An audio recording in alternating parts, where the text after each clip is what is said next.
Welcome to Dorman Products Air Shock installation video.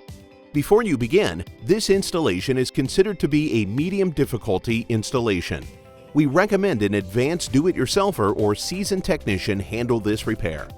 This installation will take approximately between 1 to 2 hours to complete. Tech note: where applicable, use scan tool to exhaust air from lines prior to repair. A minimal amount of air will remain in the lines. For your safety, proceed with caution. Finally, be sure to turn the tires in the straight direction. Begin by lifting the vehicle and removing the rear wheel. Next, locate and remove the air line by quarter-turning the metal clip. This will begin to deflate the air shock. If equipped, locate and remove the electrical connector on the top of the original shock. Next, use a jack lift to relieve pressure from air shock. Then, loosen and remove both upper and lower nuts from shock mounting. Locate and remove the shock absorber. Once removed, shock should be free and uninstallation is complete. To complete the repair, follow the previous steps in reverse order.